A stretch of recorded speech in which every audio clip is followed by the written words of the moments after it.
오직 그 머리털이 빠지면 그는 대머리니 정하고 앞머리가 빠져도 그는 이마 대머리니 정하니라.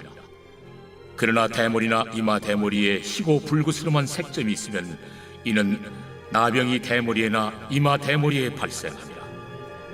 제사장은 그를 진찰할지니 그 대머리에나 이마 대머리에 돋은 색점이 희고 불그스름하여 피부에 발생한 나병과 같으면 이는 나병 환자라 부정하니, 제사장이 그를 확실히 부정하다고 할 것은 그 환부가 그 머리에 있음이니라.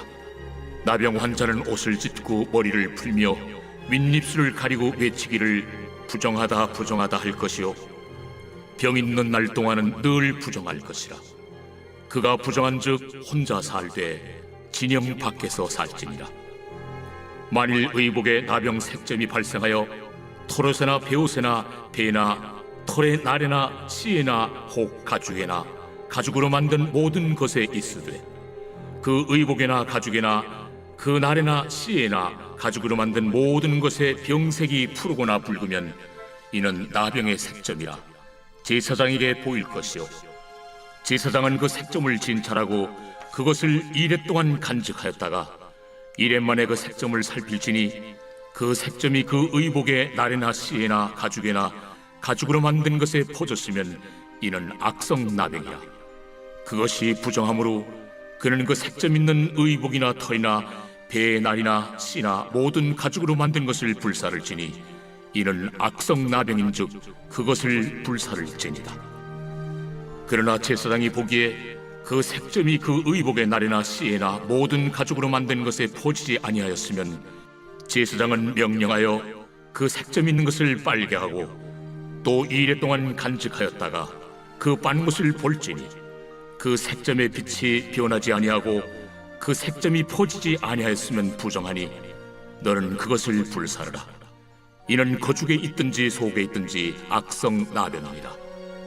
빤 후에 제사장이 보기에 그 색점이 엷으면 그 의복에서나 가죽에서나 그 날에서나 씨에서나 그 색점을 찢어버릴 것이요 그 의복의 날에나 씨에나 가죽으로 만든 모든 것의 색점이 여전히 보이면 재발하는 것이니 너는 그 색점 있는 것을 불사를지니라. 내가 빤 의복의 날에나 씨에나 가죽으로 만든 모든 것에 그 색점이 벗겨졌으면 그것을 다시 빨아야 정하리라. 이는 털옷에나 베옷에나 그 날에나 씨에나 가죽으로 만든 모든 것에 발생한 나병 색점에 정하고 부정한 것을 진단하는 규례이라. 할렐루야. 오늘 하나님의 말씀은 레위기 13장 40절부터 59절까지 말씀입니다. 오늘 말씀의 제목은 오조준을 피해야 합니다. 입니다. 잘못된 조준을 피해야 한다는 이야기죠. 제가 다니던 모 교회에서는요, 예배가 끝나면 교육자실이 붐볐습니다. 다른 이유가 있는 것은 아니고요. 소속된 교구나 그런 구역의 목회자분들에게 기도를 받기 위함이었죠. 제가 바로 전에 심호하던 교회에서도요, 예배가 끝나고 나면 밖에 광장이 있는데 그곳에서 줄을 길게 섭니다. 각 교구 목사님들이 쭉 서 있고요. 한 사람 한 사람씩 서 있습니다. 그 앞으로 줄이 길게 서 있고 다들 기도를 받으려고 그 줄을 서서 기다리는 것이었습니다. 예배가 끝나고 나면은 그냥 바로 집에 가는 것이 아니라 대부분의 성도님들이 기도를 받고 귀가를 했죠. 기도를 받을 때 보통은 가족 단위로 둥글게 서서 기도를 받기도 했는데요. 특별한 기도 제목이 있을 때는 목사님들이 안수를 합니다. 안수 기도를 하죠. 제가 이전 교회에서 사역할 때 어머니 기도회에 초대받은 적이 있었습니다. 말씀을 증거하고 기도 시간이 되었는데요.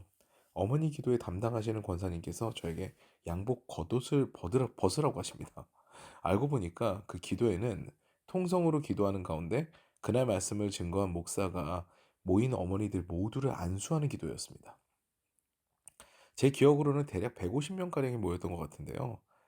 한 사람 한 사람 다 안수를 했거든요. 근데 정말 안수 기도가 끝나고 나니까 제 셔츠는 비 맞은 듯이 그냥 다 비에 쫄딱 맞은 듯이 젖었습니다. 식사를 하러 갈 때 옷을 갈아입어야 할 정도로, 셔츠를 갈아입어야 할 정도로 꼼꼼없이 젖었죠. 그런데 왜 목사님들에게 안수 기도를 받으려고 하는 것일까요? 안수 기도는 성령의 임재를 간구하는 기도입니다. 나의 생각이 복종이 되고요. 하나님의 영에 사로잡히기를 간구하는 기도이죠. 하나님께서 임하여 주셔서 이 영혼의 필요를 채우시고 하나님의 방법으로 이 영혼이 거듭나게 하시옵소서라는 기도를 주의 종이 간구하는 의식이 바로 안수기도입니다. 그러므로 안수를 받는 머리는요, 굉장히 귀중한 부분, 중요한 부분으로 인식이 되죠. 오늘 본문은 계속해서 나병에 관한 규례가 등장하는데요. 오늘 먼저 등장하는 규례가 대머리에 관한 규정입니다. 저도 요즘에 신경을 많이 써서 그런지 머리가 많이 빠져가지고 적지 않게 신경이 쓰이는데요. 아무래도 중요한 부분이다 보니 그 히브리 고대사에서는 머리가 빠지고 대머리가 되게 되면 하나님의 징벌로 인식되는 경향이 있었던 모양입니다. 히브리어로 대머리를 뜻하는 단어는 두 개가 있는데요. 가바하트와 카라하트가 있죠. 가바하트는요, 앞머리가 벗겨진 소위 말해 이마 대머리를 말하고요. 카라하트는 원형 탈모로 이루어진, 즉 머리 중간부터 뒷머리까지 벗겨진 그런 대머리를 의미합니다. 이때부터도 고대 히브리 사회에서도 탈모는 고민의 상징이었던 것 같습니다. 결론적으로 그렇게 중요한 머리임에도 불구하고 오히려 대머리는 정하다는 판정을 받습니다. 머리가 빠졌다고 하나님의 백성에서 빠지는 것은 아니라는 거죠. 머리숱이 적은 분들도 전혀 걱정하실 필요가 없습니다. 구원은 공평합니다. 대머리는 문제가 아닌데 대머리도 신체의 일부로 여겨져서 나병이 그곳에 발현할 때만 문제가 됩니다. 신체와 똑같다는 거죠. 그런데 엉뚱하게도 별로 신경 쓰지 않을 것 같은 의복, 즉 신체가 아닌 사물의 나병에 관한 규례가 등장합니다. 의복이나 사물에 등장하는 것으로 보아서 이는 곰팡이 따위를 의미하는 것 같아요. 눈치채셨겠지만 여기에도 두 가지 의미가 있습니다. 곰팡이는 균이 증식한 것이므로 그 당시 낮은 의학 수준으로는 질병이 발현될 확률이 높게 되니까 곰팡이 핀 것은 즉시 처리하라는 의미에서 이 구절이 등장하는 것으로 한 가지 이유를 들 수가 있고요. 그리고 또 하나는 너뿐만 아니라 이거 하나의 메타포로 보는 거죠. 너의 주변 환경도 정결하여라 라고 말씀하시는 것으로 이해될 수가 있습니다. 영적으로 해석하라는 얘기죠. 우리는 우리만 정결하면 괜찮다는 생각을 가질 때가 있습니다. 그런데요, 우리의 주변이 정리가 되지 않으면요, 우리는 언제든지 죄악에 빠질 수 있는 상황에 이를 수 있게 됩니다. 가령 금주를 결정한 집사님이 돌아오는 길마다 호프집이 즐비한 골목을 지나온다면, 또는 술 친구를 늘 가까이 한다면 엄청난 유혹을 받게 되겠죠. 음란한 영상을 보지 않겠다고 결단한 청소년이 밤마다 컴퓨터를 켜거나 또는 심야의 시간에 청소년 관람 불가 영화를 하는 그 시간에 TV를 트는 습관을 끊지 못하게 된다면 또한 유혹을 엄청나게 받게 될 것입니다. 우리가 죄악의 삶에서 돌이키는 것은요, 우리의 환경도 변화가 되어야 가능한 일이라는 것입니다. 머리가 아무리 중요해도 머리카락이 빠지는 건 자연스러운 현상입니다. 그런데 의복에 곰팡이가 피는 것은 제거해야 하는 거죠. 마찬가지입니다. 우리는 이런 부분에서 조준을 잘해야 됩니다. 무엇이 고쳐야 하는 것인지, 무엇이 잘못된 것인지 우리 잘 살펴봐야 되는 거죠. 제가 예전에 있었던 교회에서요, 헌금 봉헌을 할 때요, 찬양 인도자가 가운데 있는 것이 문제가 된 적이 있습니다. 헌금송을 부르기 위해 가운데 있으니 헌금을 봉헌하는 장로님께서 옆으로 돌아가서 올라가야 되는 상황이 된 거죠.